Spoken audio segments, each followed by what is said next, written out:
Magandang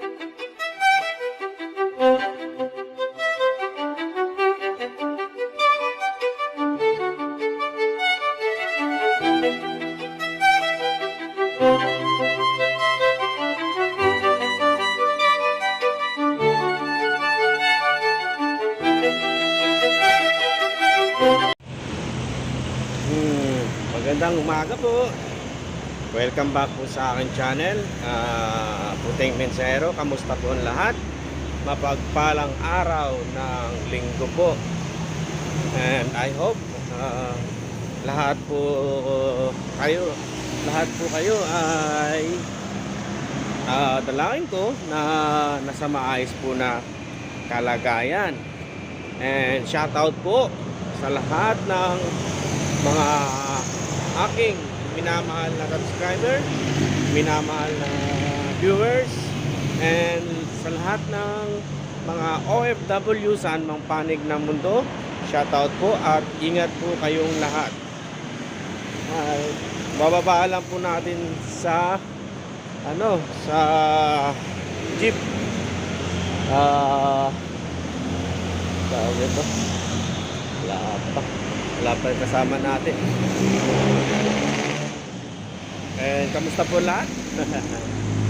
So ngayon na ulit tayo nakapag-vlog papunta sa ating work, sa ating workplace. And so far mag-last day ang aking training sa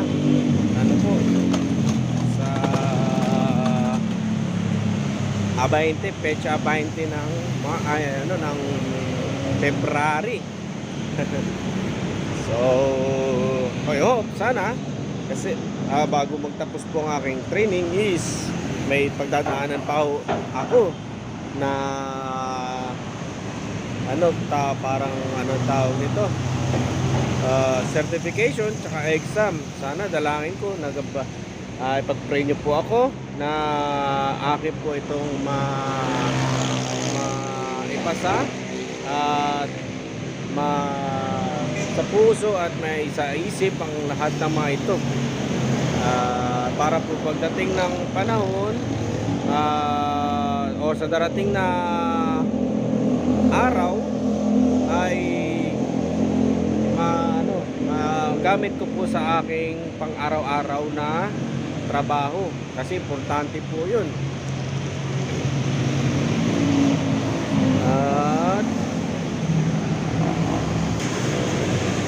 At bago umalis ng bahay or pagkagising ko kanina, nagkape lang po tayo. So bumili po tayo ng pansit para dito po kakainin sa ating trabaho.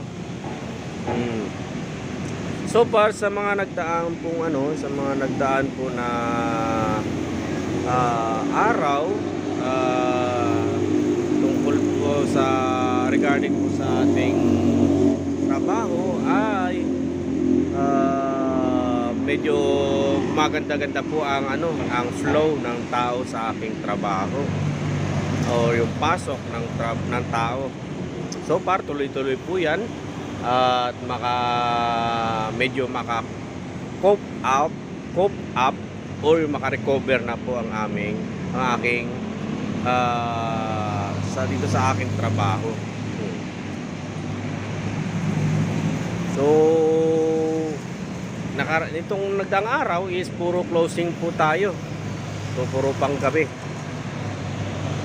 And kahapon pala bago ko umuwi sa aking trabaho ay medyo nagkaroon lang ng po konting miscommunication sa aking mga katrabaho. Medyo may konting, sa palagay ko is nagkaroon ng konting tampo ang aking isa sa aking katrabaho. Yun nga is ang sa akin lang po sana is sana hindi siya masyadong or damdamin yung kahapon na yun. Sana mamaya kasi magkasama rin naman kami sa trabaho, is sana okay lang yun. Natural lang yun na na may konting kasiyahan. Sa kasi kung puro na lang simangot, di kayo nagkikipuan sa isa't isa, is pangit yun. And dalangin ko na na tawag nito, move on na siya. And time check 6:39 ng umaga po, araw ng Sunday. So kahapon ang schedule ko kahapon is 9 to 6. So medyo madilim na, or gabi na, medyo madilim na tayo nakalabas sa ating trabaho. And dun sa aking kasama sa trabaho na siguro nagdamdam yun, and sorry kung hindi, sorry sa kanya kung nagkaroon po ng misunderstanding. So ngayong umaga, as usual, bago tayo pumasok sa aking trabaho, ay mag-iwan tayo ng ID sorry, sa guard para makapasok tayo sa ating trabaho. And so far, I think na may 1 month na rin ako dito sa aking trabaho, and medyo tawag nito, medyo konting, in short, parang medyo, ay, good morning, ay, shoutout sa guard ng SM. Medyo tayo, kumbaga may natutunan naman tayo sa mga nagdaang araw natin for 1 month. So kung bibilangin o sasumahin, ang number of days natin ngayon ay nag-start ako ng 16. So 1 month, 30 days, and bali 32 days na pala po ako sa aking trabaho. And yun nga, mamaya sa lunch ko, no problema ako saan ako bibili ng ulam ko. Bali mamaya siguro dito sa labas, kasi before na check ko yung may almusal pala dito sa gilid ng aking workplace. And ayan, bali naglalakad-lakad tayo papunta sa entrance ng ating workplace. So dito sa entrance na to, sa taas ng ng dinadaanan ko, or yung kisame, meron siyang ibon na nakadapo. Yung ibon na to, yung parang yung para bang yung laway niya ginagawang yung mamahalin, ang tawag dito, ginagawang bird's nest soup. Parang ito yun pero hindi ko pa nakita ito na yung puga niya hina-harvest dito. Unlike dun sa mga gubat o sa mga kuweba, is yung bang hina-harvest nila. Hindi ka siguro kita sa aking camera, pero nakikita ko sila lumilipad. And masaya ako sa aking mga na-achieve ngayong sa 32 days ko dito sa aking workplace. Masaya ako na-achieve ko. Sa mga na-achieve ko na marami akong na-absorb na kaalaman, information about sa aking trabaho. Laking tulong at pasasalamat ko sa aking trainer, sa aking boss na nakakaidarang ko.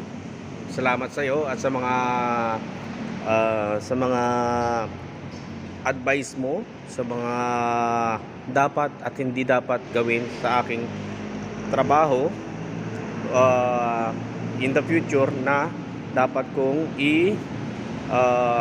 itanim sa aking isip na dapat ganun ang gagawin. So maraming salamat sa iyo, boss. Sana dalangin ko mahaba pa ang ating samahan at malaking tulong ang binibigay mo sa akin sa araw-araw na ating pagsasama na advice at malaking tulong na hindi ako nangangapa sa mga ganong situation na ina-advise mo sa akin. At tulad dati, hindi ko kakalimutan yan na tinutulungan mo ako simula noon hanggang ngayon. So, dito tayo sa waiting tayo dito sa entrance ng ating workplace. Antayin na lang po natin ang aking trainer. Siguro, I think on the way na siya siguro sa papunta dito sa aking workplace, sa trabaho. So, time check 6:56. So 6:56. I hope on the way na siya. So iniisip ko pala, no, sana is pag-pray na po ako na sa aking darating na exam tsaka certification and gold standard po dito sa aking trabaho is sana maipasak po ito. And yun pa, no, araw-araw, itong huling araw, ano po, nag-iisip ako kasi darating na rin after ng tag-init, darating na po yung tag-ulan. Iniisip ko po na yung bubong doon sa second floor, mismo doon sa tapat ng tulugan ng aking mga anak, ay bulok na. Sobra bulok na. Halos pag tumapak ka doon, sigurado lulusot ang paa mo or mahulog ka. Yan, iniisip ko sana magkaroon ako ng magkaroon ako ng budget, pag-ipunan ko kahit pa konti-konti na mabilhan ng yero yung bubong ko na dapat soon is mapalitan na, para pag biglang ulan is, kasi nung nakaraan tumutulo na. Nung nakaraan nga tinawag ako ng aking bunso na tumutulo ang kanyang higaan at nilagyan ko ng sahod. Ang ginawa kong remedy noon, after noon is ginawa ko ng remedy noon is sinapinan ko na lang po ng sako sa bandang sa itaas ng bubong para hindi po pumasok yung tubig ulan or tumulo ang bubong. So ano po, magkaroon tayo ng or pag-ipunan ko, magkaroon tayo ng budget na kailangan talaga na mapalitan agad. Sorry. Sana po ilang araw ko na rin pinag-iisipan yan. Sa ngayon po is yung sahod ko po nitong unang 15 days ko is halos hindi po nagkasya or talagang hindi pa malayo pa ako sa recovery ng pagkalugmok namin sa lugmok ko or sa financial na pangangailangan. So dalangin ko na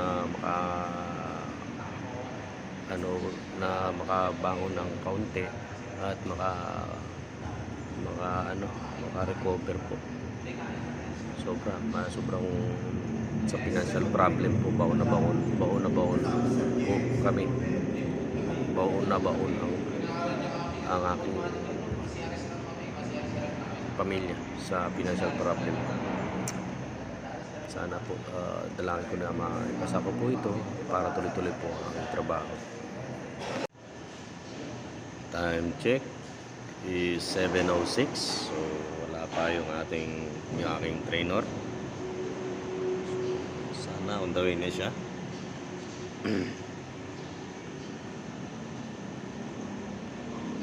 Medyo nagpagupit tayo nitong nakarang araw. Ayan, medyo manipis na pero kita na yung ating puting buhok sa gilid ng aking ulo sa left side, left and right, kita na. So kakaedad na po tayo. So today ang aking edad po ngayon is 47 na ako. So sa edad ko 47, marami na rin akong hirap. Marami na tayong hirap na pinagdaanan sa trabaho. So parang subok na ba? Pero may mga bagay pa rin na hindi natin masasabi na tao nito kaya nating labanan or malampasan. May mga challenges, pagsubok na kahit gaano kakatagal sa iyong or mga gaano na katagal ang iyong mga pinagdaanan trabaho ay titiklop ka pa rin. So yung mga bagay na yung bagay matibay ka man sa mga mabibigat na trabaho, mahabang trabaho, pero sa mga emotional na problema, mentally problem is doon ka bibigay. Totoo po yun. May mga bagay sa mga ganung bagay ay hindi mo masusukat yung tibay ng tao. Ayan, magandang hapon po sa inyong lahat, aking mga minamahal na subscriber, viewers, lahat po ng mga OFW sa panig ng mundo. Magandang hapon. Ang oras ay 5:05. So yan na po natin, nasa labas na po tayo ng aking workplace. Kukunin po natin, papunta po tayo sa guard. Kukunin po natin yung ating ID na binigay kaninang umaga. And matraffic ang papuntang tawag nito, papuntang north.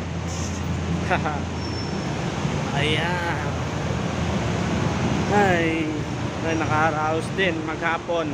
Salamat kay Lord at binigyan po tayo ng lakas ng pangangatawan at isipan na may survive ang ating maghapong trabaho. So kaninang umaga, lunchtime pala is napakaganda ng flow ng tao. Kahit pa paano is maganda at tuloy-tuloy ang flow ng tao. Ayan. So untayin po tayo dun sa kukunin po natin ang ating ID. And bukas di ko lang alam kung ano tayo bukas. Ang schedule ko pa natignan yung schedule ko pero may na-forward na yata si manager ko na si MOD ko na schedule na po bukas.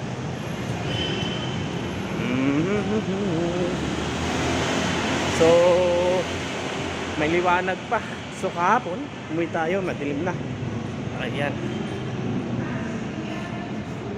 liwanag pa. Siguro makarating tayo ng bahay is mga bago mag 6. Ayan. So nakuha na po natin ang ating ID. Itong ating valid ID. So hindi pwedeng mawala sa atin to at napakahirap kumuha nito.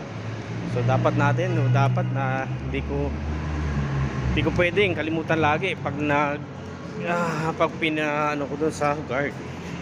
So yan.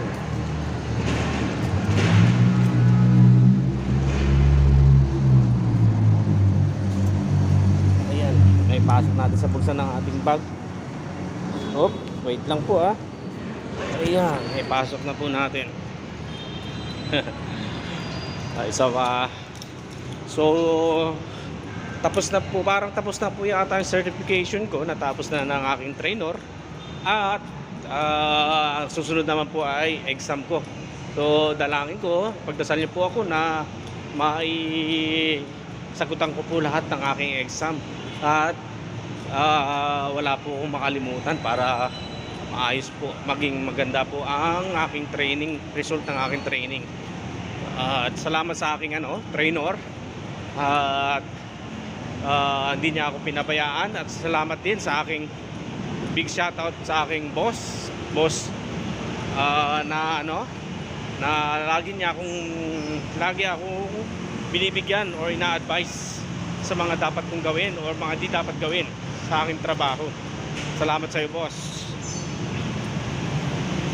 At napakalaking tulong na lagi mo kong ina-advisean sa mga aking sa work related ko, na dapat yung mga do's and don't. Ayan, so matraffic, paakit tayo ng footbridge para tawid sa kabila.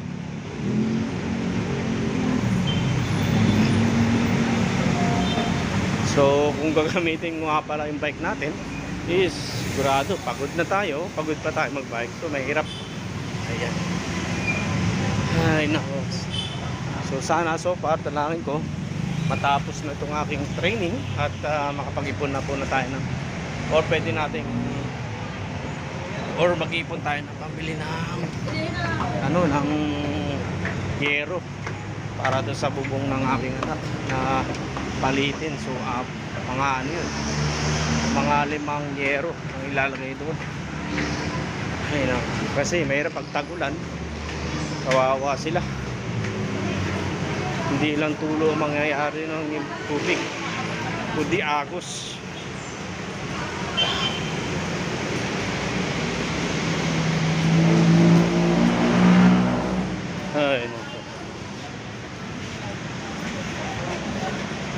Ayun, tawid na tayo. Dito na tayo sa taas ng footbridge.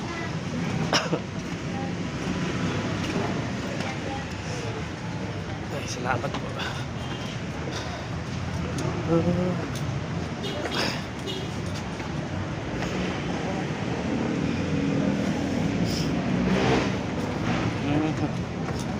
Yan, babaan na po tayo ng footbridge. So ay, salamat, ay survive natin ang maghapon. Marami po akong natutunan doon sa mga advice ng aking boss, ay yung mga don'ts, lalo na yung mga critical points na dapat iwasan. Malaking tulong lagi akong ina-advise na halimbawa yung mga bagay na di pwedeng makita ng audit, yun po, napakalaking tulong na lagi niya akong ina-advise. Ayan po, nakababaan na po tayo sa jeep. On the way na po tayo sa aking bahay.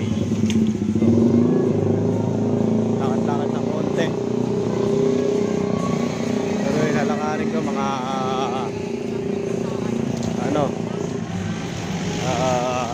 130 meters siguro tayo ng bahay ko. So may dadaanan muna tayo, baka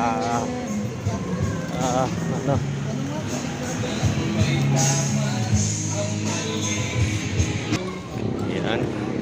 So medyo malapit na po tayo sa bahay. So mga na po, mga 80 meters na lang siguro. So, salamat po sa inyong suporta. Shoutout po sa inyong lahat, sa inyong panonood sa aking YouTube channel. At nabuhay po kayong lahat. At ingatan po kayo ni Lord sa araw-araw at sa oras-oras.